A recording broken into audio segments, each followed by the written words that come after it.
www.integralnaked.org.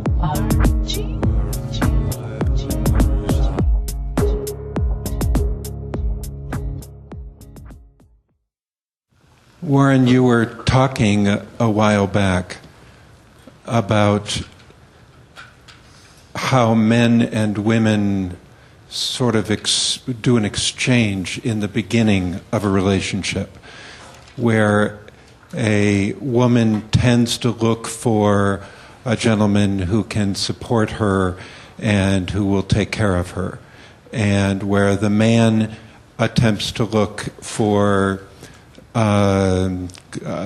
certain things, beauty, et cetera, et cetera. Youth and beauty, basically. Youth and, okay. Now, I'd like to continue in that same vein. Mm-hmm. Let's just say now that couple has committed to each other and they are together. Mm-hmm. Has it been your observation and your experience that if the man then offers his heart to her, mm-hmm. that he loses value in her eyes? That is, that he holds value to her as long as he is more unattainable.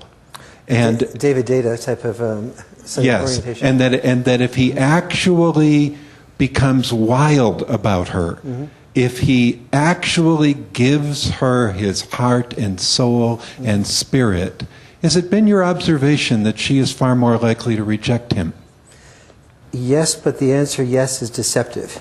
And here's where David and I agree and disagree.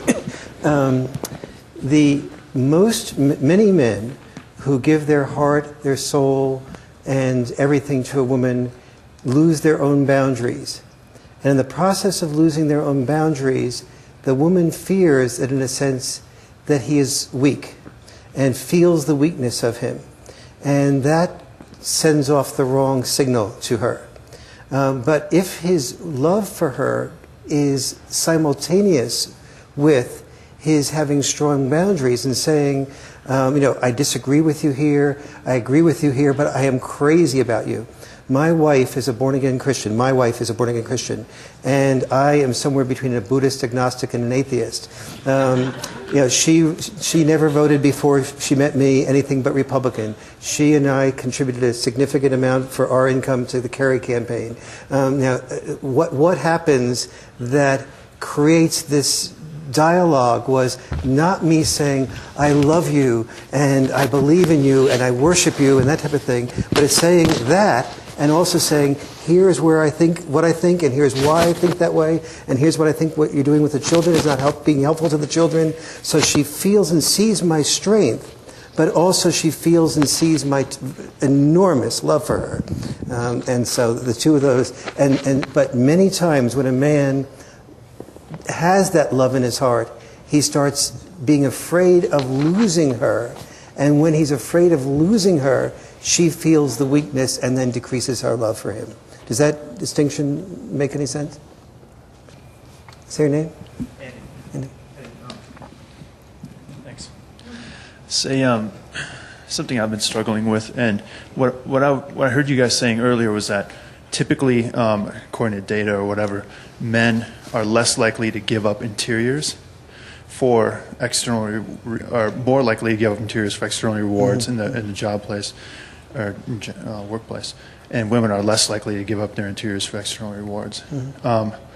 And I've been thinking about that a lot because I've been finding in my own life that it's hard to actually find a job that I can get paid at well without really giving up my own interiors, without working 40 hours a week, 50 hours a week, physically demanding or very mentally demanding and challenging job, and also have my spiritual aspirations and needs being met, have a practice that's full-bodied and, whatever.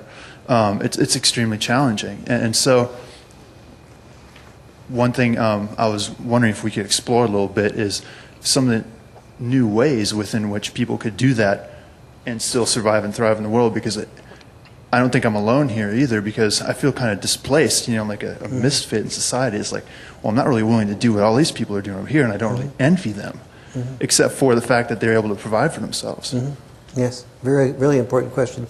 The most important decision we make in our life is the choice of our partner.